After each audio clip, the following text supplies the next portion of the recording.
믿으십니까? 라고 물어보시면 성도님들이 뭐라고 대답할까요? 아멘. 믿습니다. 확신합니다. 아주 그냥 그렇게 대답을 하지요. 그리고 나서 또 묻습니다. 예수님 부활하셨으니 성도의 부활도 믿습니까? 그러면은 아멘. 또 어떤 성도라도 이 부분에 대해서는 뭐 아니요, 글쎄요 이런 대답하지 않습니다. 예수님의 부활도 믿고요. 성도의 부활도 믿습니다라고 대답을 합니다. 그런데 우리 아까 장로님 기도하실 때 슬쩍 제 설교 보셨나? 기도하시면서 그 얘기를 하셨어요. 다 믿는데 부활을 살아가지 못하더라는 거예요. 부활을 믿으면서 부활의 선물, 그 선물을 제대로 누리지 못하고 부활 신앙으로 온전히 살아가지 못하는 이들이 너무나 많다라는 것입니다. 그래서 오늘 말씀을 통해서 예수님의 부활의 선물을 다시 한번 확인하시고, 그리고 그 부활의 선물을 온전히 내 것으로 취해서 부활의 그 기쁨을 온전히 누리시며 정말 부활 신앙으로 살아가실 수 있는 포도원교회 성도님들 되시기를 주님의 이름으로 축원합니다. 먼저 오늘 본문은 예수님께서 부활하신 후 첫날 저녁에 그의 제자들이 모여있는 곳에 나타나신 일로 시작합니다. 부활하신 예수님께서는 제자들이 모여있던 곳에 오셔서 그들 가운데 함께 하시지요. 그리고는 말씀하십니다. 너희들 왜 나 버리고 도망갔어? 베드로, 너 왜 나 배신했어? 부인했어? 그렇게 말하셨나요? 예수님 오자마자 무슨 말씀하셨어요? 너희에게 평강이 있을지어다 라고 말씀하십니다. 이 말씀은 우리말로 하니까 너희에게 평강이 있을지어다 그러지요. 이스라엘에서는 뭐라고 말해요? 샬롬. 그냥 한마디 하는 거예요. 샬롬. 너희에게 평강이 있을지어다. 근데 재밌는 거, 예수님이 이 말씀을 두 번이나 하세요. 그렇죠? 19절에 한 번 하시고 21절에 가서도 한 번 더 말씀하십니다. 사실 제자들 지금 모여있긴 하지만 왜 모여있어요? 무서워서, 두려워서. 유대인 당국자들, 즉 당시 유대인 종교 지도자들이 예수님 잡아 죽였듯이 자기들도 잡아다가 죽일까봐 그게 두려워서 지금 같이 모여가지고 숨어 있는 겁니다. 혼자 있으면 어때요? 더 무섭지요. 그러니까 어떻게 해요? 무서움을 좀 덜하기 위해서 함께 모여 있습니다.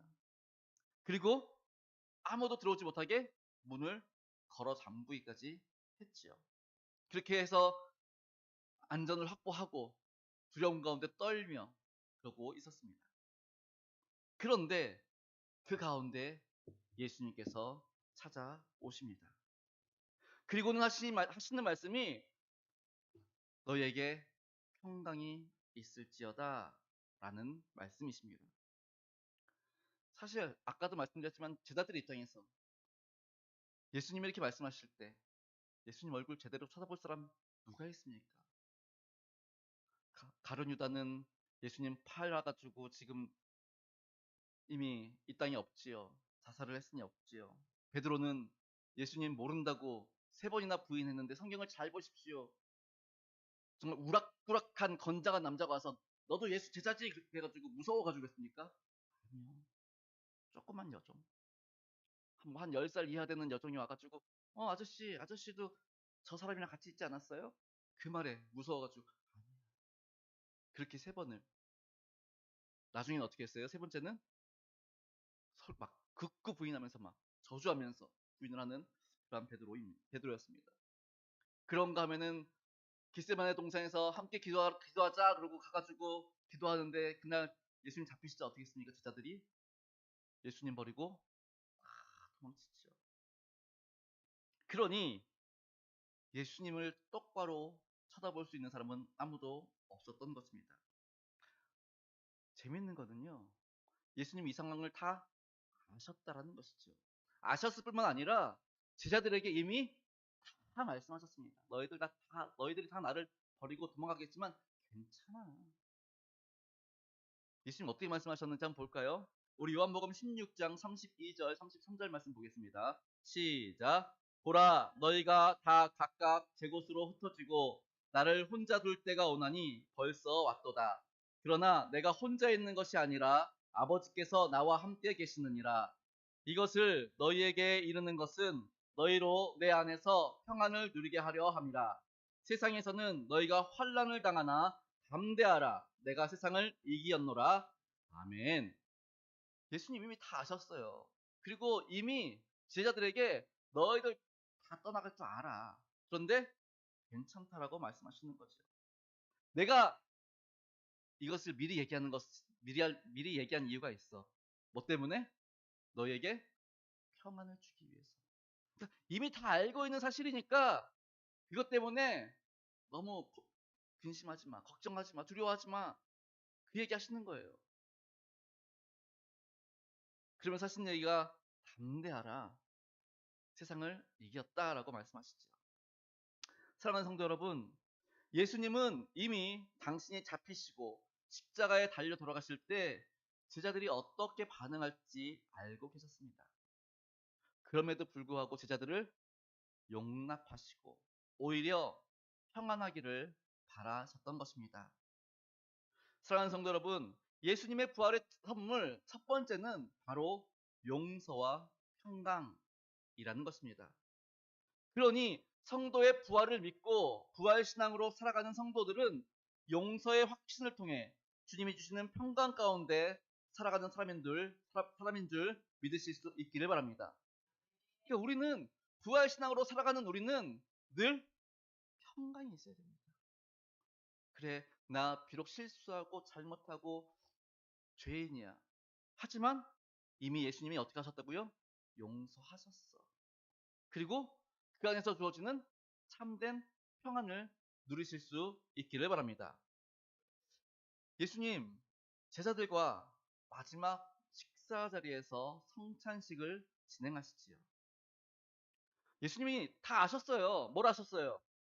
그 제자들 중에 자기를 가룟유다가 있는 거 아셨어요. 그런가 하면은 베드로에게도 얘기하잖아요. 너 오늘 밤 지나기 전에 나 3번 부인할 거야. 아셨어요. 그리고 아까 16장에서 말씀하신 것처럼 너희들이 다 나를 떠날 거야. 다 아셨어요. 그러니까 지금 12제자를 바라보시며 저것들 다 나를 다 버리고 갈 텐데 다 아셨다니까요. 그러면서 어떻게 해요? 그런데도 함께 식사를 나누면서 끝까지 사랑하신 우리 예수님께서는 함께 식사를 나누면서 성찬식을 거행합니다. 빵을 나눠주면서 이것은 내 몸이야. 포도주를 나눠주면서 이것은 내 피야 라고 말씀하시지요. 무슨 말입니까? 예수님은 끝까지 제자들의 그 배신, 부인, 도망침 아셨음에도 불구하고 예수님은 마지막 순간까지 당신의 생명을 나누어 주기를 원하셨다라는 것입니다. 그리고 십자가 위에서 7마디 하셨는데 그 중에 제일 먼저 하신 말씀이 아버지여 저들을 사하여 주시옵소서. 자기들이 하는 것을 알지 못함이니이다 라고 하시며 그들을 용서하셨습니다. 예수님은 다 용서하셨습니다. 예수님의 이 사랑을 믿으신다면 예수님의 용서 또한 믿으실 수 있기를 바랍니다. 그리고 예수님의 사랑과 용서를 통해 주시는 그 평강, 그 평안, 그걸 누리며 살아가는 성도. 그러한 성도가 바로 부활 신앙으로 살아가는 성도임을 믿으실 수 있기를 바랍니다. 이것이 예수님께서 부활하시고 우리들에게 주시기 원하셨던 선물입니다. 그러니 부활의 선물을 받으셔야죠. 주님이 주시는 그 평강, 그 평안을 우리 가운데 품으실 수 있기를 바랍니다. 예수님께서 제자들에게 평강을 선포하시자 이제 제자들의 마음이 평강이 찾아오기 시작하지요. 평강이 찾아오니까 그때서야 예수님이 똑바로 보이기 시작합니다. 예수님께서 보여주신 손과 발의 그 창자국들, 못자국들 그거 보고서야 예수님의 부활을 확신하게 되지요. 그리고 제자들은 어땠다고요? 20절에 보니까 기뻐했다라고 기록하고 있는 것을 볼 수 있습니다. 부활하셔서 제자들에게 오신 주님은 그들의 수치심과 두려움과 슬픔을 기쁨으로 바꿔 놓으신 줄 믿으실 수 있기를 바랍니다. 예수님은 이 일에 대해서도 똑같이 말씀하셨어요. 16장에 보니까 나중에 한번 요한복음 16장 보세요. 이미 모든 걸 다 말씀하셨어요. 우리 16장 22절 말씀 함께 읽어보겠습니다. 시작. 지금은 너희가 근심하나 내가 다시 너희를 보리니 너희 마음이 기쁠 것이요 너희 기쁨을 빼앗을 자가 없으리라. 아멘. 사랑하는 성도 여러분, 예수님 분명히 말씀하세요. 뭐라고요? 너희 기쁨을 빼앗을 자가 없느니라. 너희 기쁨을 빼앗을 자가 없느니라. 예수님의 부활의 선물 두 번째는 바로 이 기쁨입니다. 어떤 기쁨이요? 그 누구도 빼앗을 수 없는 그 기쁨. 그러니 성도의 부활을 믿고 부활 신앙으로 살아가는 성도들은 빼앗기지 않는 기쁨 가운데 살아가는 사람임을 믿으실 수 있기를 바랍니다. 세상은 오늘도 우리를 환난 가운데로 몰아가고 근심하고 걱정하게 하지만 예수 그리스도의 부활은 우리에게 참된 평안과 기쁨을 가져다 주는 것입니다. 그래서 부활 신앙을 살아가는 사람, 부활의 소망을 가지고 살아가는 사람, 이러한 사람들에게는 똑같이 어려움이 있지요. 세상 사람들과. 똑같은 근심도 있고요. 똑같은 어려움도 있습니다. 그럼에도 불구하고 우리 가운데 예수 그리스도께서 주시는 그 평안 가운데 주님이 주시는 그 기쁨, 그 누구도 빼앗을 수 없는 그 기쁨 가운데 살아가게 됨을 믿으실 수 있기를 바랍니다. 그래서 성경은 이러한 부활 신앙을 가지고 살아가는 사람들을 향해서 뭐라고 말합니까? 세상이 감당치 못하는 사람. 부활 신앙을 가지고 살아가는 사람들은 세상에 감당할 수가 없습니다. 아니 똑같이 어려운데 우리 초대교회 순교당하시는 분들 보면은 기가 막힙니다. 교회사를 보면은 정말 끔찍한 기록들이 너무 많습니다. 그런데 그들 가운데 막 정말 부르짖고 막 일반 강도들이 죽을 때 막 정말 원망하고 불평하고 막 고래고래 소리 지르고 그렇게 죽어가는 모습들을 보다가 그리스도인들이 죽는 거 순교하는 걸 보니까 사람들이 이상한 거예요. 왜냐면 그리스도인들 어떻게 죽어요? 막 기도해요. 하나님 내 영혼을 받아주옵소서. 그리고 어떤 이들은 막 찬양을 불러요. 그리고 어떤 이들은 서로를 축복해줘요. 이상하잖아요. 아니 죽음을 앞에 두고 죽음을 목전에 두고 다들 불안하고 두렵고 막 그래서 막 고래고래 소리 지르는데 그리스도인들은 너무 평안해. 그리고 오히려 그 기쁨이 충만한 거예요. 그러니 세상이 감당치 못하지요. 그러니 로마가 어떻게 돼요? 결국에는 기독교를 그냥 국교로 인정해 버리는 놀라운 역사가 일어난 것을 우리는 교회사에서 찾아볼 수 있습니다. 사랑하는 성도 여러분, 예수님의 부활의 그 선물은 평강이요 기쁨이심을 믿으실 수 있기를 바랍니다.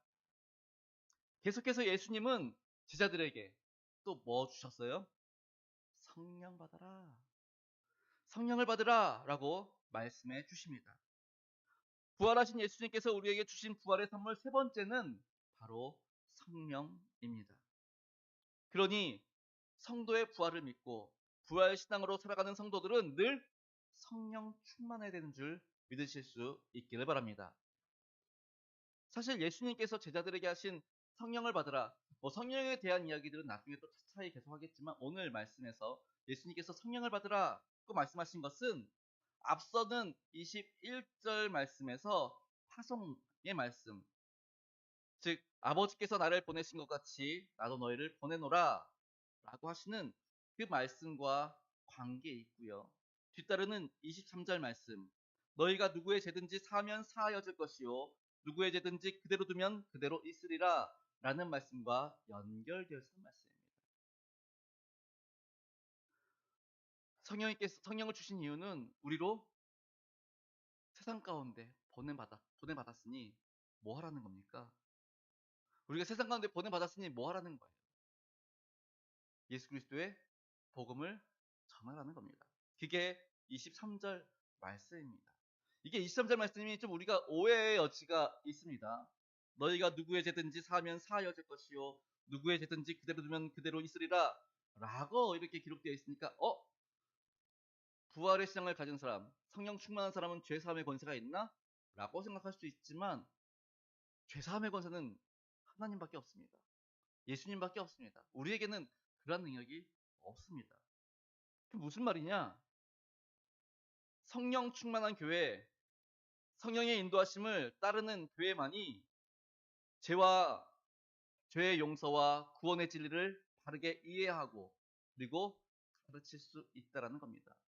그러니까 우리가 세상 가운데 성령 받아서 세상 가운데 예수 그리스도를 증거해서 그들이 우리의 증거를 듣고 예수 그리스도를 믿으면 죄사함의 은혜를 그들이 누리게 된다는 겁니다.